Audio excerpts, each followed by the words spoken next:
The Hound of the Baskervilles by Sir Arthur Conan Doyle. Chapter 9. Second Report of Dr. Watson. The Light upon the Moor. Baskerville Hall, October 15th. My dear Holmes, if I was compelled to leave you without much news during the early days of my mission, you must acknowledge that I am making up for lost time, and that events are now crowding thick and fast upon us. In my last report I ended upon my top note with Barrymore at the window, and now I have quite a budget already which will, unless I am much mistaken, considerably surprise you. Things have taken a turn which I could not have anticipated. In some ways they have, within the last 48 hours, become much clearer, and in some ways they have become more complicated. But I will tell you all, and you shall judge for yourself. Before breakfast on the morning following my adventure, I went down the corridor and examined the room in which Barrymore had been on the night before. The western window through which he had stared so intently has, I noticed, one peculiarity above all other windows in the house. It commands the nearest outlook onto the moor.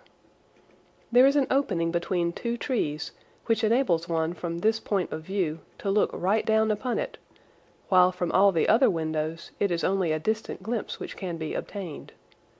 It follows, therefore, that Barrymore, since only this window would serve the purpose, must have been looking out for something or somebody upon the moor. The night was very dark, so that I can hardly imagine how he could have hoped to see anyone. It had struck me that it was possible that some love intrigue was on foot. That would have accounted for his stealthy movements, and also for the uneasiness of his wife. The man is a striking-looking fellow, very well equipped to steal the heart of a country girl, so that this theory seemed to have something to support it. That opening of the door which I had heard after I had returned to my room might mean that he had gone out to keep some clandestine appointment. So I reasoned with myself in the morning, and I tell you the direction of my suspicions, however much the result may have shown that they were unfounded. But whatever the true explanation of Barrymore's movements might be, I felt that the responsibility of keeping them to myself until I could explain them was more than I could bear. I had an interview with the baronet in his study after breakfast, and I told him all that I had seen. He was less surprised than I had expected. "I knew that Barrymore walked about nights, and I had a mind to speak to him about it," said he. "2 or 3 times I have heard his steps in the passage, coming and going, just about the hour you name." "Perhaps then he pays a visit every night to that particular window," I suggested. "Perhaps he does. If so, we should be able to shadow him and see what it is that he is after. I wonder what your friend Holmes would do if he were here." "I believe that he would do exactly what you now suggest," said I. "He would follow Barrymore and see what he did." "Then we shall do it together." "But surely he would hear us." "The man is rather deaf, and in any case we must take our chance of that. We'll sit up in my room tonight, and wait until he passes." Sir Henry rubbed his hands with pleasure, and it was evident that he hailed the adventure as a relief to his somewhat quiet life upon the moor. "The baronet has been in communication with the architect who prepared the plans for Sir Charles, and with a contractor from London, so that we may expect great changes to begin here soon. There have been decorators and furnishers up from Plymouth, and it is evident that our friend has large ideas, and means to spare no pains or expense to restore the grandeur of his family. When the house is renovated and refurnished, all that he will need will be a wife to make it complete. Between ourselves, there are pretty clear signs that this will not be wanting if the lady is willing, for I have seldom seen a man more infatuated with a woman than he is with our beautiful neighbour, Miss Stapleton. And yet the course of true love does not run quite as smoothly as one would under the circumstances expect.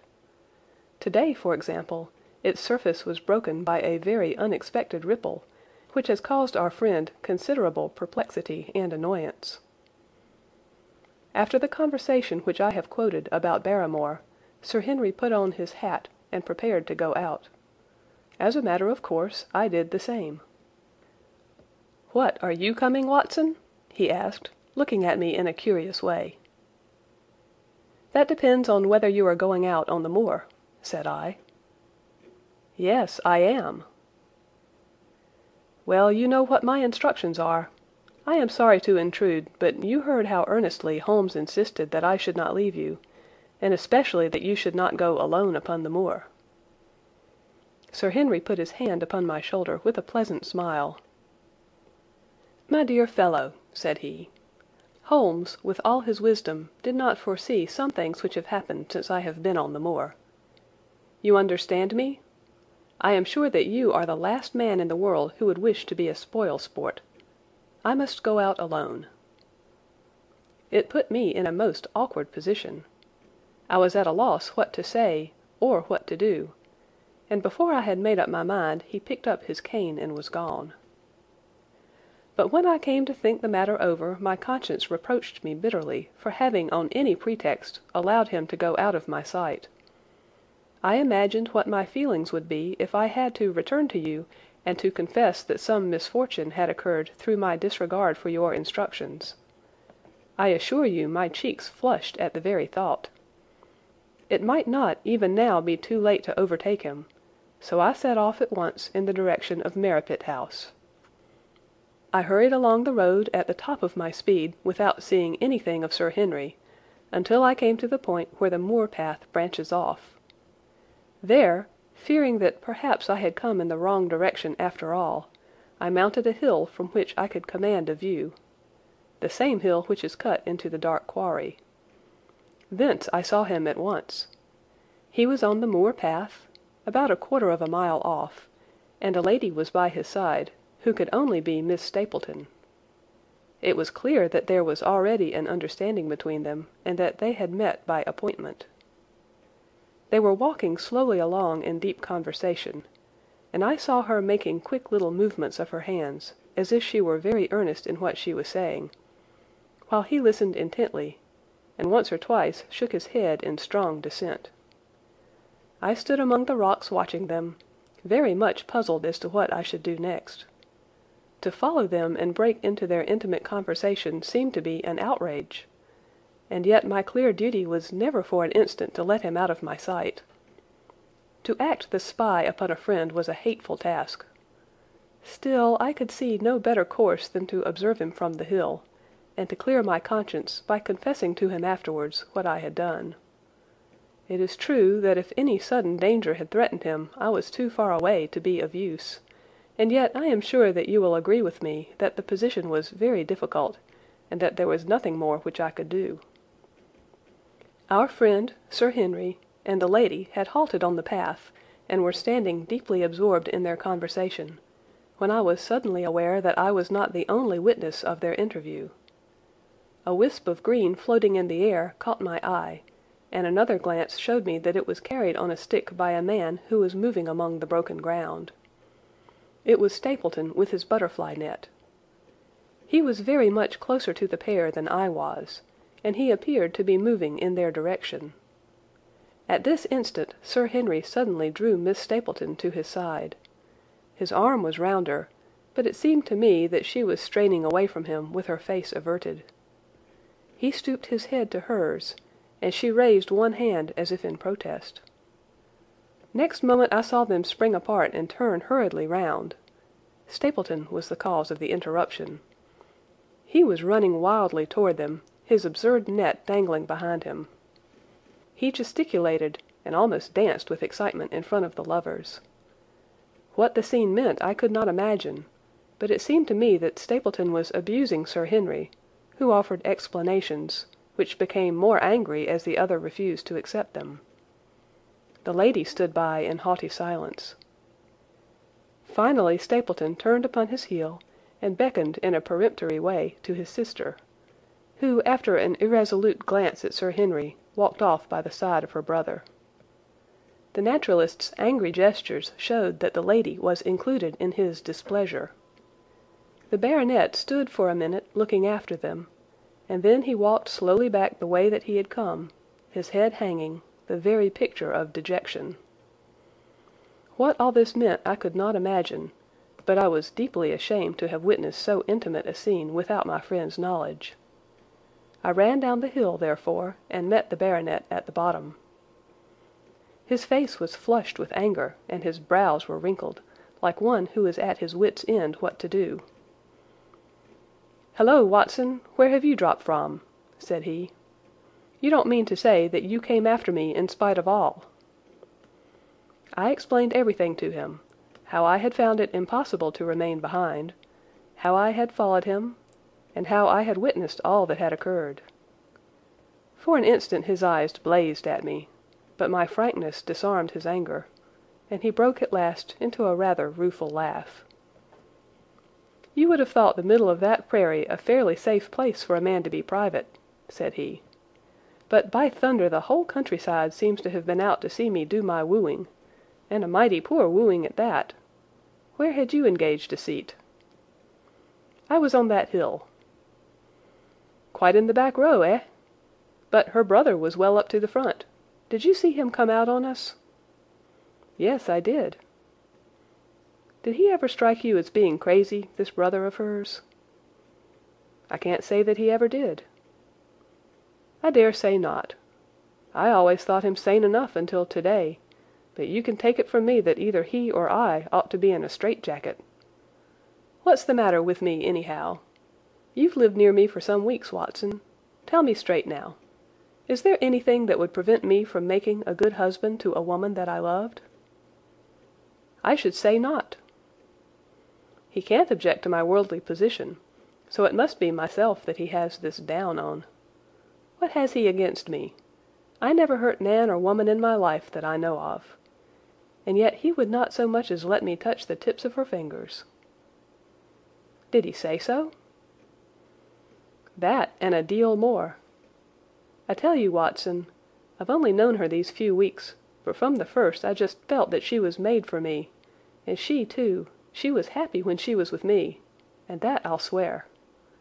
There's a light in a woman's eyes that speaks louder than words. But he has never let us get together, and it was only today for the first time that I saw a chance of having a few words with her alone. She was glad to meet me, but when she did it was not love that she would talk about, and she wouldn't have let me talk about it either if she could have stopped it. She kept coming back to it that this was a place of danger, and that she would never be happy until I had left it. I told her that since I had seen her I was in no hurry to leave it, and that if she really wanted me to go, the only way to work it was for her to arrange to go with me. With that I offered in as many words to marry her, but before she could answer, down came this brother of hers, running at us with a face on him like a madman. He was just white with rage, and those light eyes of his were blazing with fury. What was I doing with the lady? How dared I offer her attentions which were distasteful to her? Did I think that because I was a baronet I could do what I liked? If he had not been her brother I should have known better how to answer him. As it was, I told him that my feelings towards his sister were such as I was not ashamed of, and that I hoped that she might honor me by becoming my wife. That seemed to make the matter no better, so then I lost my temper too, and I answered him rather more hotly than I should perhaps, considering that she was standing by. So it ended by his going off with her, as you saw, and here I am, as badly puzzled a man as any in this county. Just tell me what it all means, Watson, and I'll owe you more than ever I can hope to pay."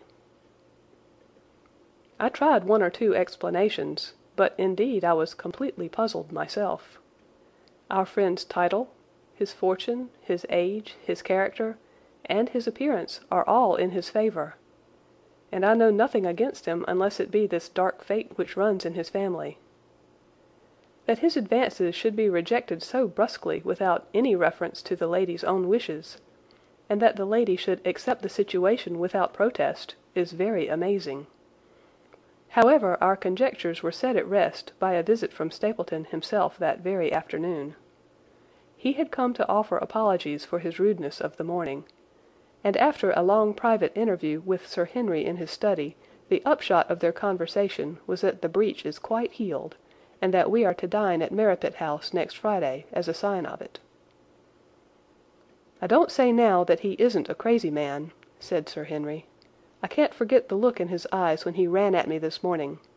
But I must allow that no man could make a more handsome apology than he has done." "Did he give any explanation of his conduct?" "His sister is everything in his life, he says. That is natural enough, and I am glad that he should understand her value. They have always been together, and according to his account, he has been a very lonely man with only her as a companion, so that the thought of losing her was really terrible to him.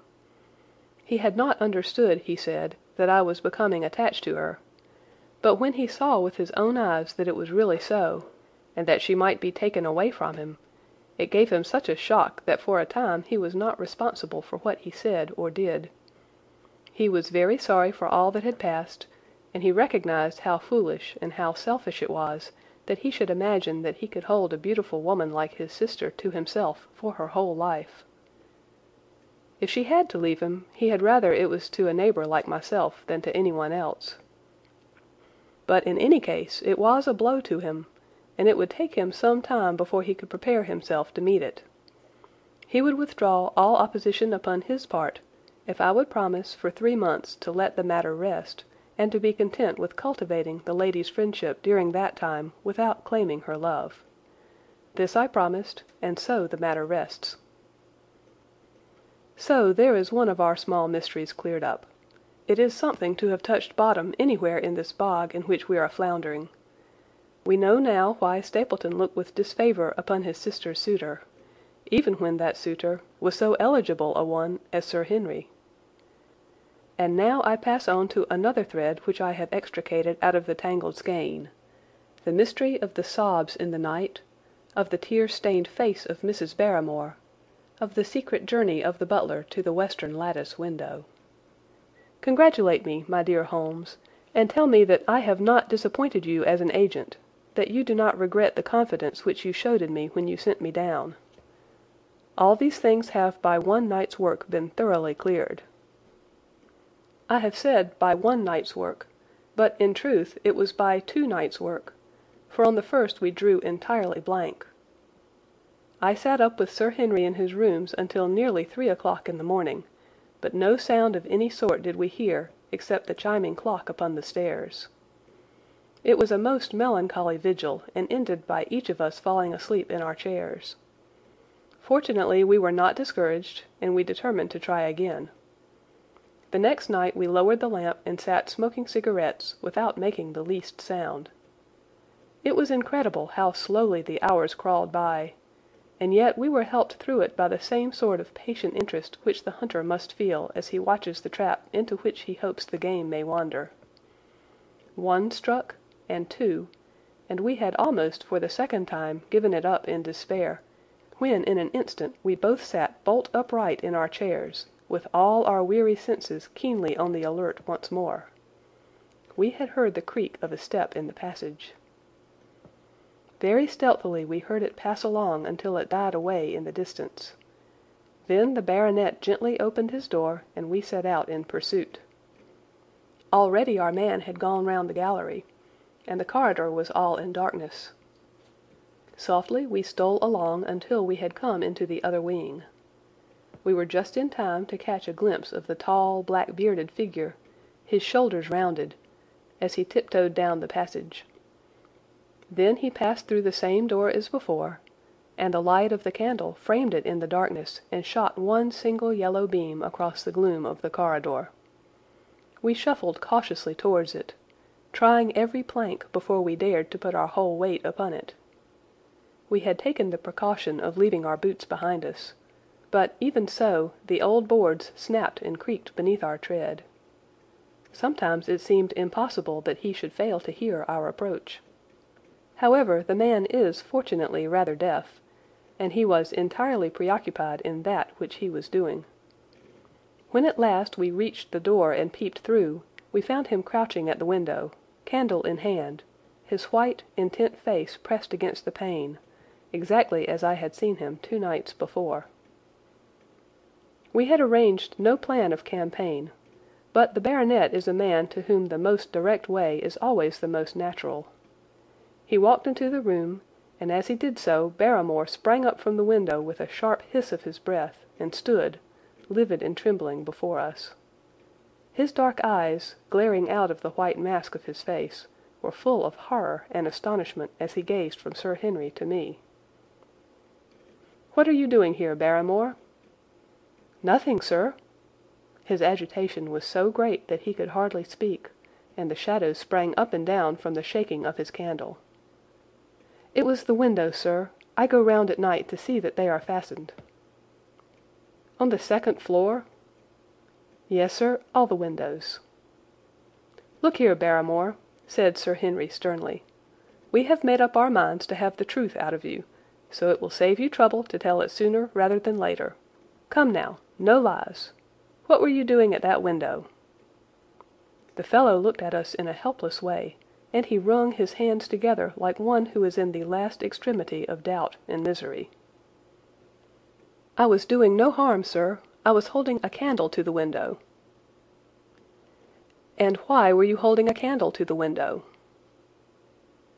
"Don't ask me, Sir Henry. Don't ask me. I give you my word, sir, that it is not my secret, and that I cannot tell it. If it concerned no one but myself, I would not try to keep it from you." A sudden idea occurred to me, and I took the candle from the trembling hand of the butler. "He must have been holding it as a signal," said I. "Let us see if there is any answer."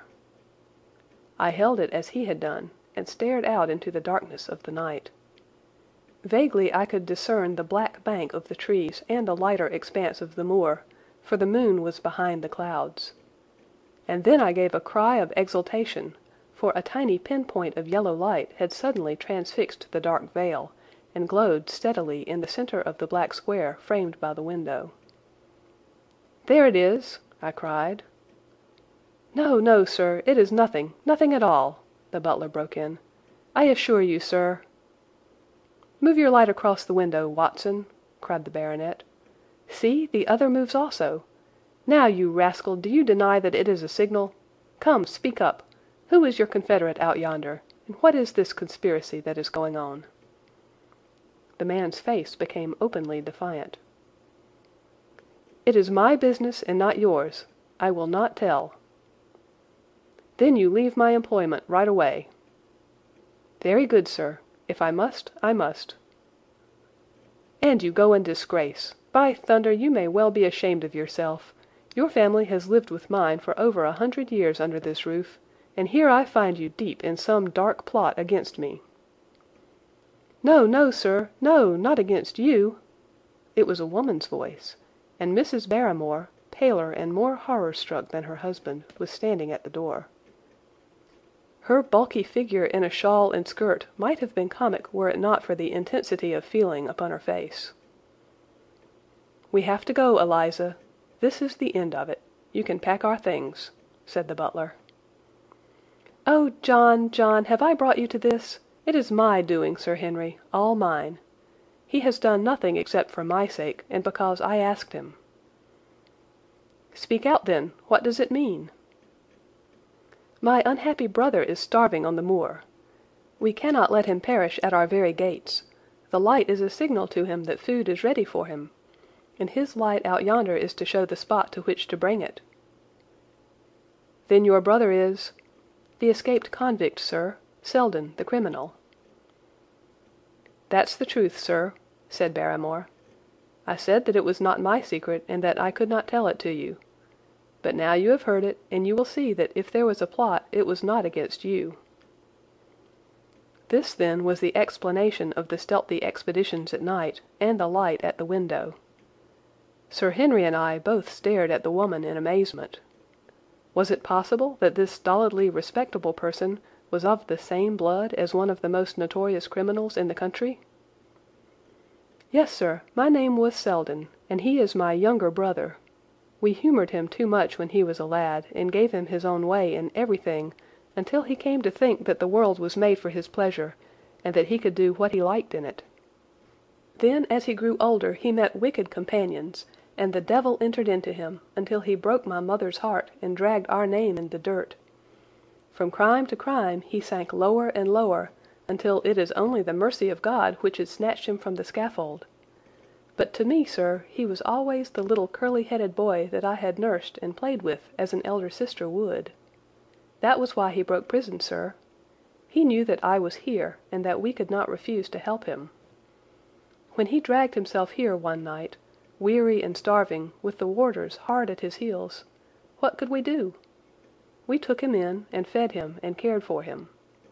Then you returned, sir, and my brother thought he would be safer on the moor than anywhere else, until the hue and cry was over, so he lay in hiding there. But every second night we made sure if he was still there by putting a light in the window, and if there was an answer, my husband took out some bread and meat to him.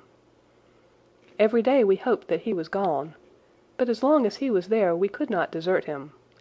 That is the whole truth, as I am an honest Christian woman, and you will see that if there is blame in the matter, it does not lie with my husband, but with me, for whose sake he has done all that he has." The woman's words came with an intense earnestness which carried conviction with them. "Is this true, Barrymore?" "Yes, Sir Henry, every word of it." "Well, I cannot blame you for standing by your own wife. Forget what I have said. Go to your room, you two, and we shall talk further about this matter in the morning." When they were gone, we looked out of the window again. Sir Henry had flung it open, and the cold night wind beat in upon our faces. Far away in the black distance there still glowed that one tiny point of yellow light. "I wonder he dares," said Sir Henry. "It may be so placed as to be only visible from here." "Very likely. How far do you think it is?" "Out by the cleft tor, I think." "Not more than a mile or two off." "Hardly that." "Well, it cannot be far if Barrymore had to carry out the food to it.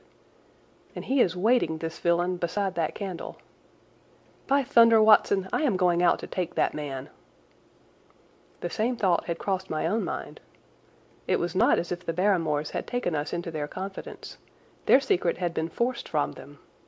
The man was a danger to the community, an unmitigated scoundrel for whom there was neither pity nor excuse. We were only doing our duty in taking this chance of putting him back where he could do no harm. With his brutal and violent nature, others would have to pay the price if we held our hands. Any night, for example, our neighbours the Stapletons might be attacked by him, and it may have been the thought of this which made Sir Henry so keen upon the adventure. "I will come," said I. "Then get your revolver and put on your boots. The sooner we start the better, as the fellow may put out his light and be off." In 5 minutes we were outside the door, starting upon our expedition. We hurried through the dark shrubbery, amid the dull moaning of the autumn wind and the rustle of the falling leaves. The night air was heavy with the smell of damp and decay. Now and again the moon peeped out for an instant, but clouds were driving over the face of the sky, and just as we came out on the moor a thin rain began to fall. The light still burned steadily in front. "Are you armed?" I asked. "I have a hunting crop." "We must close in on him rapidly, for he is said to be a desperate fellow. We shall take him by surprise, and have him at our mercy before he can resist." "I say, Watson," said the baronet, "what would Holmes say to this? How about that hour of darkness in which the power of evil is exalted?" As if in answer to his words, there rose suddenly out of the vast gloom of the moor that strange cry which I had already heard upon the borders of the great Grimpen Mire.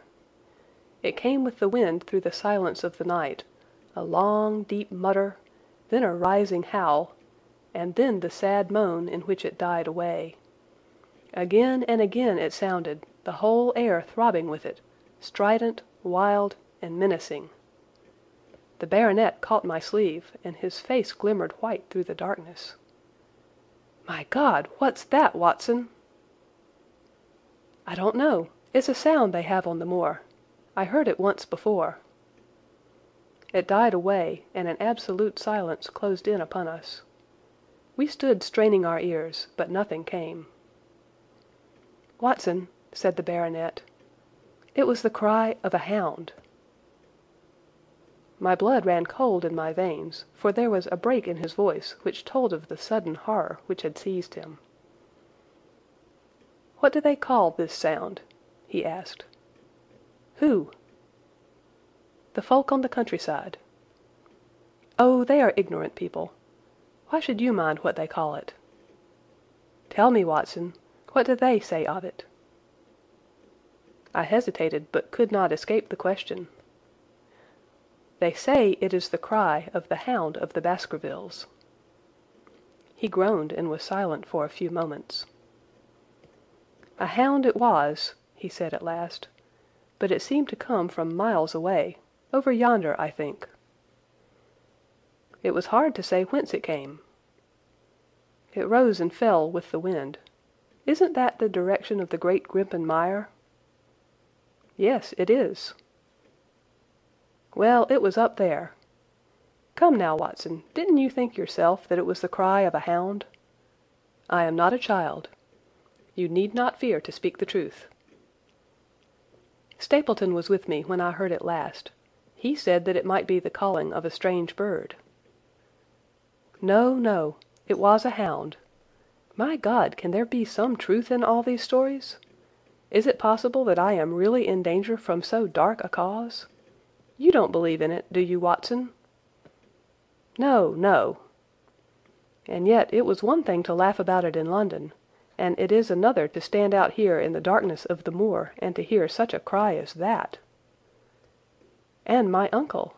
There was the footprint of the hound beside him as he lay. It all fits together. I don't think that I am a coward, Watson, but that sound seemed to freeze my very blood. Feel my hand." It was as cold as a block of marble. "You'll be all right tomorrow." "I don't think I'll get that cry out of my head. What do you advise that we do now?" "Shall we turn back?" "No, by thunder, we have come out to get our man, and we will do it. We after the convict, and a hell-hound as likely as not after us. Come on, we'll see it through if all the fiends of the pit were loose upon the moor." We stumbled slowly along in the darkness, with the black loom of the craggy hills around us, and the yellow speck of light burning steadily in front. There is nothing so deceptive as the distance of a light upon a pitch-dark night, and sometimes the glimmer seemed to be far away upon the horizon, and sometimes it might have been within a few yards of us. But at last we could see whence it came, and then we knew that we were indeed very close. A guttering candle was stuck in a crevice of the rocks which flanked it on each side, so as to keep the wind from it, and also to prevent it from being visible, save in the direction of Baskerville Hall. A boulder of granite concealed our approach, and crouching behind it, we gazed over it at the signal light.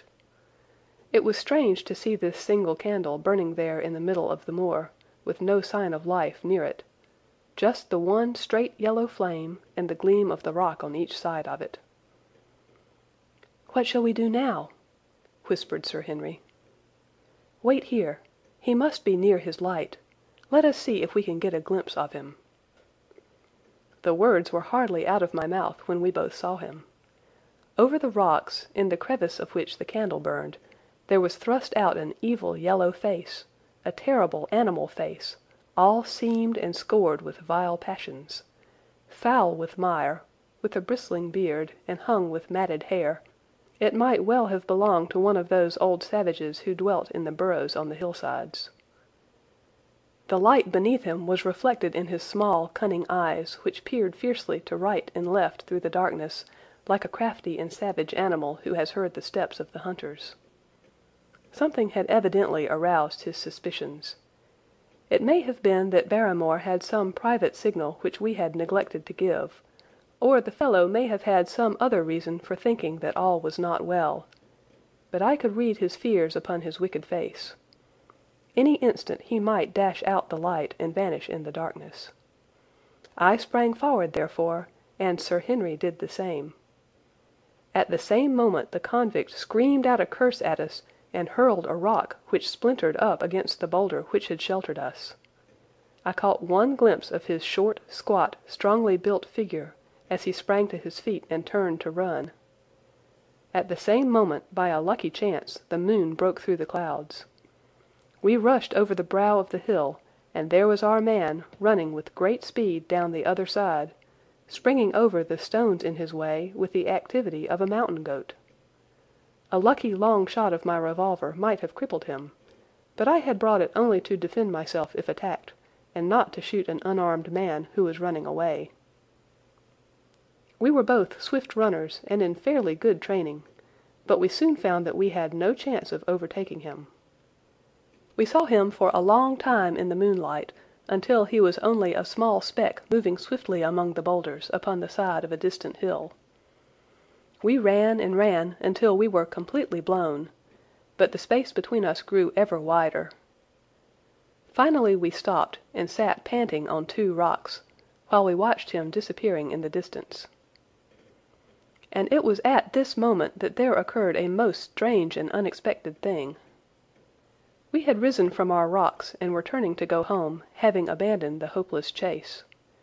The moon was low upon the right, and the jagged pinnacle of a granite tor stood up against the lower curve of its silver disk. There, outlined as black as an ebony statue on that shining background, I saw the figure of a man upon the tor. Do not think that it was a delusion, Holmes. I assure you that I have never in my life seen anything more clearly. As far as I could judge, the figure was that of a tall, thin man.